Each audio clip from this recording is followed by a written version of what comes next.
Ahora vamos a ver AR, ¿no? En AR, fundamentalmente, ¿no? Hay que tener en cuenta que AR es una enfermedad modelo, digámoslo acá, ¿no? Es clásica, es enfermedad modelo de la reumatología.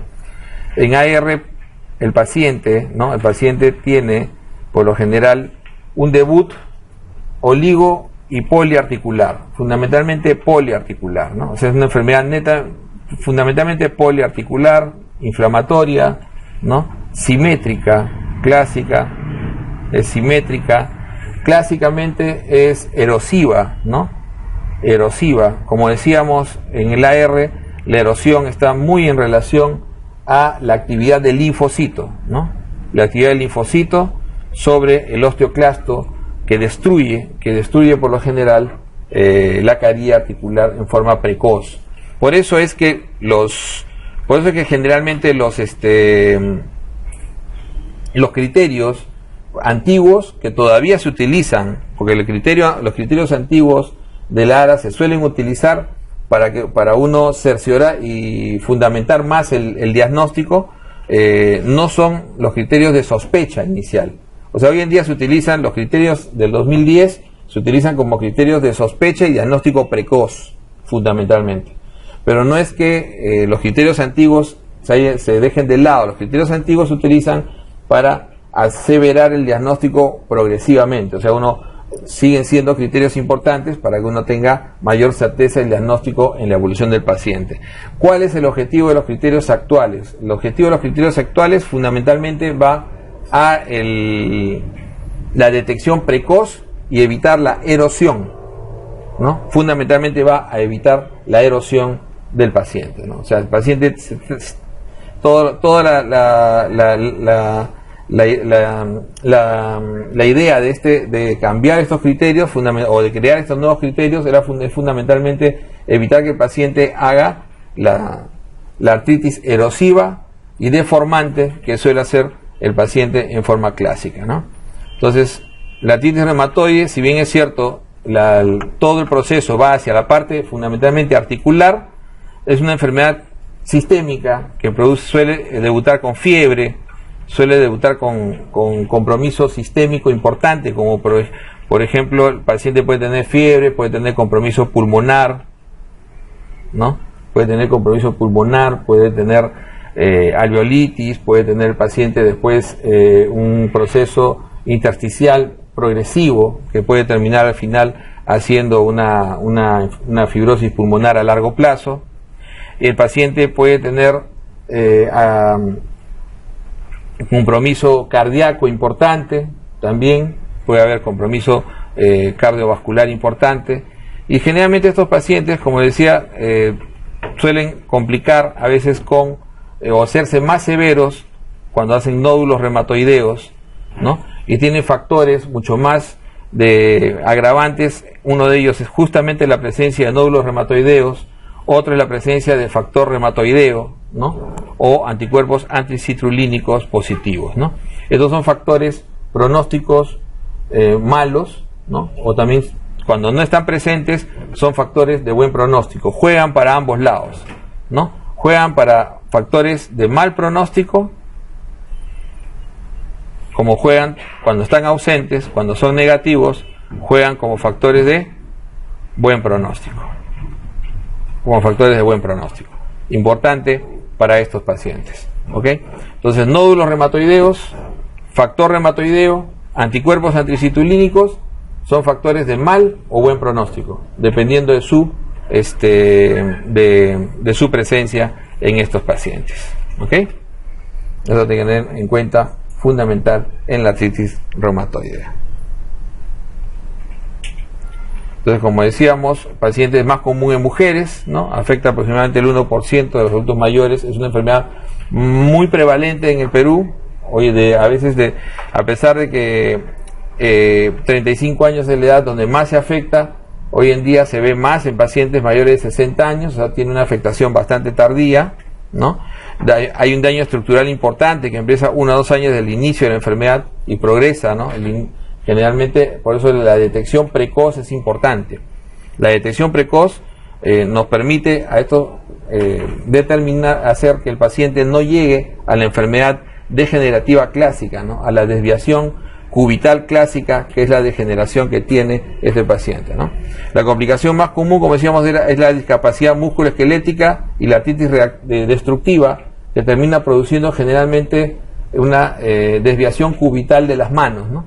Una desviación cubital de las manos, una artritis degenerativa con desviación cubital clásica, ¿no? Y las complicaciones extraarticulares, como decíamos, nódulos reumatoideos, que son factores de mal pronóstico, se asocia a veces a vasculitis dérmica, a conjuntivitis zika, se asocia a Sjögren, que es muy frecuente, el síndrome de Sjögren se asocia con mucha frecuencia a artritis reumatoidea, y como decíamos, tiene estas características de elevación del factor reumatoideo o anticuerpos antricitrulínicos, que pueden ser débil o puede ser muy intenso, y eso también cambia el pronóstico, ¿no? Puede ser negativo en algunos casos, pero puede ser débil y puede ser incluso muy intenso, y eso cambia muchísimo el pronóstico en estos pacientes, ¿no? La elevación del PCR y de la velocidad de sedimentación también es importantísimo, y la radiografía de las muñecas y las manos, que nos pueden demostrar hallazgos típicos erosivos, ¿no? Como mordedura de ratón clásica, que es lo que se suele ver en la imagen en estos pacientes, en las carillas articulares, en las placas generalmente que se hacen hoy en día de manos en grano fino, ¿no? Que es la radiografía clásica en estos pacientes, ¿no? Entonces, generalmente mayor de 6 semanas, múltiples articulaciones simétricas son las características clínicas más clásicas del AR, ¿no? Como decíamos, los criterios diagnósticos hoy en día van fundamentalmente a buscar la precocidad del diagnóstico, y esa precocidad va en función de la afectación articular. La afectación articular, la serología, como decíamos, y la duración, ¿no? Esos son los 3 parámetros fundamentales a los que van hoy en día el diagnóstico precoz, ¿no? Entonces, la afectación articular, como decíamos, que puede llegar a ser monoarticular, rarísimo, y le da 0 puntos, como habíamos comentado al principio, ¿no? Y dependiendo del número de articulaciones, le da mayor puntaje, ¿no? La presencia de factor reumatoideo o antricitrulínico positivo o negativo, ¿no?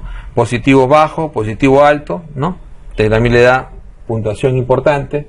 Y la duración mayor de 6 semanas, ¿no? Igual que le da también puntaje para poder hacer el diagnóstico precoz. Como les decía, estos criterios diagnósticos, que obviamente no pretendemos que los aprendan de memoria todos, lo que tienen que tener en cuenta es fundamentalmente esto, ¿no? La afectación.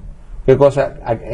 Los 3 parámetros que utiliza: afectación articular, número de articulaciones, la serología, si es negativa o positiva, positivo bajo, alto, y la duración. Esos son los 3 parámetros que toma en cuenta, de lo cual nos pueden preguntar de los criterios diagnósticos fundamentalmente del 2010, ¿no? Mientras que los criterios clásicos, como les digo, todavía son válidos para definir el diagnóstico a largo plazo. O sea, si hay alguna duda, se siguen aplicando, pero esto se aplica primero para poder hacer diagnóstico precoz e intervención de tratamiento precoz en estos pacientes. O sea, esa es la idea de este cambio, ¿no? De este cambio en los criterios diagnósticos, ¿no? El poder tener al paciente, ¿no? El poder tener al paciente con un diagnóstico antes de que haga la erosión, porque generalmente cuando uno logra diagnosticar con los criterios antiguos, el paciente por lo general ya tiene artritis erosiva. Entonces, y eso ya es sinónimo de secuela, y eso ya es sinónimo de ya es sinónimo por lo general de que el paciente va a quedar con una deformidad permanente, ¿no? Entonces, los criterios antiguos se siguen puntualizando. No puede decir criterios de diagnósticos de acuerdo a los clásicos, o como se le llama hoy en día, la rigidez matutina clásica, ¿no? Es común a todas las artropatías, a todas las artritis inflamatorias, la artritis de 3 o más áreas conjuntas, fundamentalmente la característica de artritis simétrica, que es importante, la presencia de nódulos reumatoideos, que incluso, como les decía, presentar nódulos reumatoideos, ¿no? Y factor reumatoideo son factores de mal pronóstico. Entonces se consideran factores de mal pronóstico, ¿no? Y los cambios radiográficos, que cuando ya se encuentran cambios radiográficos es que el paciente ya tiene afectación articular, ¿no? Que va a dejar secuelas. Y eso es lo que se trata de evitar. Entonces, como le diga, la mayor parte de estos criterios, que son válidos todavía, no hacen diagnóstico precoz. Por eso es que este sistema de diagnóstico, viendo afectación articular por puntaje, viendo serología y viendo la duración, permite un diagnóstico más precoz y permite un tratamiento precoz en el paciente, ¿no? Tratando siempre de evitar las secuelas en estos pacientes. Entonces, como decíamos, la afectación articular, periférico clásico o axial, ¿no? Intrafalángicas proximales y metacarpofalángicas fundamentalmente, ¿no? Lo más clásico, intrafalángicas proximales, ¿no? Que es la afectación más clásica de estos pacientes, y rodilla, cadera como periféricas clásicamente. Metacarpofalángicas es la que le sigue a interfalángicas proximales, y los axiales, ¿no? Clásicamente la subluxación atloaxoidea anterior, que es característica, ¿no? La subluxación atloaxoidea anterior es característica de AR, ¿no? Esto es característica de AR clásicamente, ¿no? La erosión de los odontoides, pero esta subluxación atloaxoidea, no hay que olvidarse nunca, es característico de AR, como para en una eventual historia clínica sospechar de que nos están hablando de AR en esos casos. Entonces, como decíamos, ¿no? Los nódulos reumatoideos que se pueden ver en el 20% de los pacientes, pues es un tejido subcutáneo a nivel olecrano, generalmente se ve de esta manera, ¿no? Clásicamente, y es un factor de mal pronóstico en los pacientes, ¿no? Vasculitis se puede presentar también, tipo necrotizante, tipo poliarteritis nodosa, ya pleuropulmonares, clásicamente pleuritis, fibrosis pulmonar, que es lo que puede presentar, incluso hasta hipertensión pulmonar asociada al final, ¿no? Pericarditis también es una complicación clásica de la artritis reumatoidea. La mononeuritis múltiple o la polineuropatía también es clásica. La epiescleritis, ¿no? La epiescleritis, que es una complicación muy común dentro de la AR, ¿no? La epiescleritis, ¿no? Y la escleritis, pero fundamentalmente la epiescleritis es también otro de los que no podemos olvidarnos como una complicación, una asociación clásica con AR, ¿ok? ¿No? La queratoconjuntivitis zika, ¿no? Que esto a veces se asocia al Sjögren, ¿no? Al síndrome de Sjögren, y la episcleritis clásica que se ve en estos pacientes, ¿ok? Entonces puede haber artritis cricoaritenoidea en la laringe, que pueda producir estridor laringio. El síndrome Felty, que es la combinación de AR, esplenomegalia y neutropenia, que se puede ver en el 1% de los pacientes, el Felty, ¿no? El Felty, que es en el 1% de los pacientes se puede ver AR, esplenomegalia y neutropenia clásica. Y la bursitis como una de las manifestaciones importantes alrededor de la articulación, generalmente retro-olecroniana clásica, donde el paciente puede presentar a veces un quiste hemorrágico importante, muy doloroso, que suele ser diagnóstico diferencial de trombosis venosa profunda, ¿no? El diagnóstico diferencial clásico de trombosis venosa profunda, el famoso quiste de Baker, ¿no? Que es un quiste, que es una bursitis retro-olecraniana, ¿no? Clásica en los pacientes que tienen AR y algunas otras enfermedades reumáticas. Y la nefropatía, generalmente asociada al proceso inflamatorio crónico secundario a amiloidosis por lo general, o membranosa, de tipo membranosa, pero secundaria, ¿no? No como afectación directa de la enfermedad, sino que la nefropatía por lo general es asociado al compromiso inflamatorio crónico que puede ser amiloidótico en estos pacientes. De acá, nunca olvidarse que la pericarditis, ¿no? La pericarditis es la afectación cardíaca clásica en estos pacientes, que no es muy frecuente, pero sí tiene afectación pericárdica, que a veces uno se olvida en estos pacientes, hay que tener en cuenta. No olvidarse, como le decía, de la epiescleritis, clásicamente como lesión clásica asociada a AR, el FELTI, que es esplenomegalia, neutropenia y AR clásicamente, y el quiste de Baker, que es una bursitis retroalecraniana clásica en estos pacientes, que es diagnóstico diferencial de trombosis venosa profunda en estos pacientes. El factor reumatoideo, que en realidad se puede ver en múltiples enfermedades, ¿no? Se puede ver en AR, en síndrome de Sjögren, se puede ver en enfermedad mixta del tejido conectivo, incluso en LES, ¿no? Entonces, el AR es un anticuerpo contra la fracción constante, ¿no?, de la IgG, ¿no? Es una prueba que se hace a través del látex o el Waller-Rose, y clásicamente es una prueba muy antigua, donde, como decíamos, el 70% de los pacientes de AR hasta el 90% son seropositivos, y eso es lo que marca un poco la característica de la artritis reumatoide, ¿no?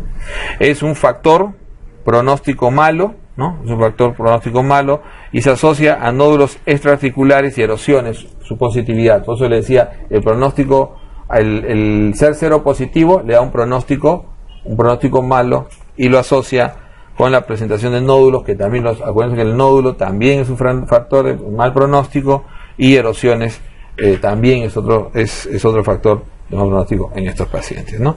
Y el anticuerpo antipéptido citrulinado, ¿no?, el anticitrullínico clásico, tiene mayor especificidad, tiene una sensibilidad igual que el factor reumatoideo, ¿no?, pero más precoz, identifica la severidad en estos pacientes, ¿no? Entonces el anticitrulínico es mucho más específico, y también siempre se tiene que hacer, generalmente en el screening primero se hace factor reumatoideo y el anticitrulínico cuando este es positivo. Eso es lo clásico, ¿no? Entonces se hace factor reumatoideo primero, y si este es positivo se corrobora con el anticitrulínico por lo general, y se ve los títulos para ver si son títulos altos o títulos bajos, para poder hacer la puntuación que nos permita decidir el tratamiento en el paciente en forma precoz, ¿no?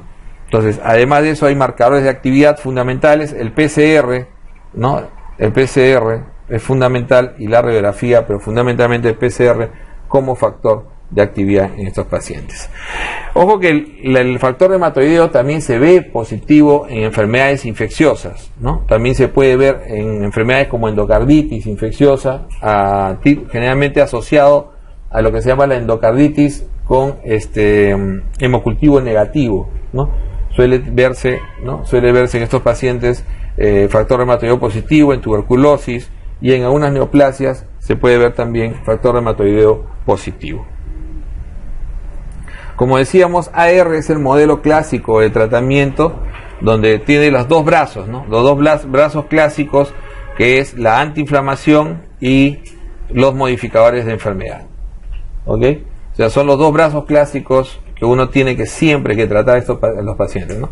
Entonces, el manejo de la antiinflamación fundamentalmente va a disminuir el dolor, ¿no?, y a disminuir el proceso de destrucción inflamatoria inicial. Por eso que el uso de corticoides está bien definido en estos pacientes. Por lo general es necesario siempre usar corticoides asociados. Entonces, prednisona, deflazacor es lo que se utiliza más hoy en día en estos pacientes, ¿no? Y como AINES generalmente se usa naproxeno, ¿no?, o celecoxib como medicamentos de elección en estos pacientes. Los FARMES o DARMES, que son las drogas modificadoras de enfermedad, de las dos maneras que se lo suelen llamar, ¿no? El metotrexate sigue siendo el tratamiento más usado, el tratamiento de primera elección en la mayoría de estos pacientes, ¿no? Entonces, ojo que esto no es que sea aditivo, en realidad se debe manejar al paciente en paralelo. O sea, paralelamente a la antiinflamación, el paciente inicia el tratamiento de modificador de enfermedad. O sea, no es que uno antiinflama y después da el tratamiento de modificación. El tratamiento va en paralelo siempre. Entonces el paciente recibe realmente una buena medicación de inicio, y por lo general, como le digo, lo que más se suele utilizar es metotrexate con la diferencia fundamentalmente de que hidroxicloroquina es preferido en ancianos. ¿Ok? Es preferido en ancianos la hidroxicloroquina, porque el metrotexate por lo general no va bien con ancianos, por el compromiso hepático y por el compromiso pulmonar que tiene como efectos adversos. O sea, suele evitarse el metrotexate en pacientes mayores, adultos mayores, ¿no? Por lo general en adultos mayores con AR el tratamiento de elección es hidroxicloroquina. Entonces, con la hidroxicloroquina hay que tener cuidado, fundamentalmente, clásica pregunta es daño ocular, ¿no? Entonces la hidroxicloroquina lo que puede producir es daño ocular y uno tiene que hacer una evaluación previa siempre, ¿no? Con el oftalmólogo, con el paciente cuando va a iniciar tratamiento, ¿no? La leflunomida es un tratamiento que hoy en día se está utilizando mucho más, ¿no? Mucho más, es un inmunosupresor bastante potente que se utiliza también en trasplante, ¿no? Es bastante importante. Las sales de oro se usan poco y más se usan en jóvenes, ¿no? Especialmente cuando en jóvenes las sales de oro, y la sulfasalacina es una alternativa al metrotexate en pacientes de edad media. Generalmente la terapia, la posibilidad de dar leflunomida, sea con metrotexate, sea con hidroxicloroquina, o sea, la terapia combinada, es una terapia intermedia. Generalmente aquí se le da terapia única, generalmente a los pacientes que no tienen artritis erosiva. El paciente que no tiene artritis erosiva, a ese paciente se le puede dar o metrotexate, o si es anciano, solamente hidroxicloroquina o leflunomida. Pero por lo general, el paciente que ya tiene mayor compromiso, o sea, compromiso poliarticular intenso, con valores de factor reumatoideo un poco altos, generalmente con valores serológicos altos se llama, o sea anticitrulínico o factor reumatoideo, a pesar de que no hay erosión, uno le da terapia combinada. O sea, cuando uno tiene erosión, vaya de frente a los anti-TNF.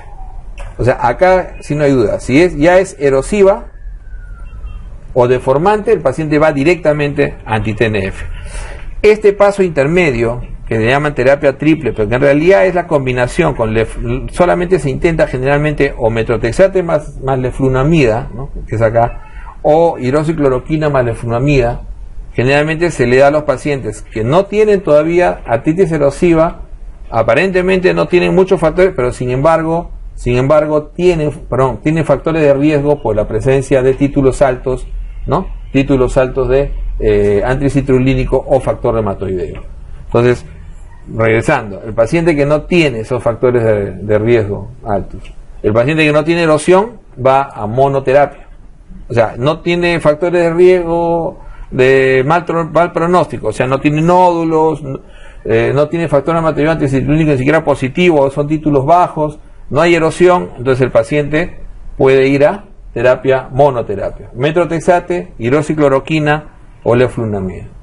El paciente tiene factores de riesgo, pero todavía no tiene erosión, o sea, tiene factor reumatoideo alto, tiene anticitrulínico alto, entonces el paciente va a tratamiento doble, generalmente la combinación, o hasta triple, pero más doble, leflunomida metrotexate, o leflunomida hidroxicloroquina si es anciano, ¿no? Y si el paciente ya tiene erosión, ya tiene artritis erosiva, entonces el paciente va generalmente de frente a tratamiento anti-TNF, ¿no? Y el Etanercept es uno de los más usados, infliximab también es bastante usado, y el adalimumab también, que es un monoclonal. Y el otro monoclonal, que fundamentalmente era para neoplasias, el rituximab es lo que se está utilizando cuando el paciente es ya resistente a metrotexate, ¿no? O sea, el paciente ha utilizado metrotexate por largo tiempo, generalmente el paciente va a rituximab. Pero el rituximab todavía sigue siendo un anti-CD20 clásico, que es antilinfocítico, por eso que se tiene espacio acá. Acuérdense que esto te marca, ¿no? El TU, que significa que fue diseñado para tumores, ¿no? Es oncológico, antitumoral. El LI, por eso es infliximab, el LI de acá, es lo que te marca que sea contra enfermedades autoinmunes, ¿no? Eso es lo que te marca cuando uno ve un monoclonal, yo ya una vez les dije, el MAF es lo que te marca que sea monoclonal, la segunda, el sí, es que es quimérico, murino, dependiendo del dónde se obtuvo el anticuerpo, y TU es tumoral, antitumoral. Rituximab clásicamente, leucemia amiloide crónica, algunos linfomas. Y infliximab, básicamente, contra enfermedades autoinmunes, ¿no? El LI es autoinmunes, ¿no? Así es, ese es clásicamente como uno ve ahí, axizimab, el sí es cardiológico, entonces uno va viendo, dependiendo de ese, es la nominación internacional para los monoclonales. Entonces, ese es el manejo fundamentalmente de estos pacientes, ¿no? Como les decía, tienen bastante compromiso sistémico estos pacientes a veces y requieren terapia inicial. Cuando tienen compromiso sistémico importante, cardiopatía o pulmonar o de otro tipo, también van directamente a anti-TNF, van directamente a terapia anti-TNF.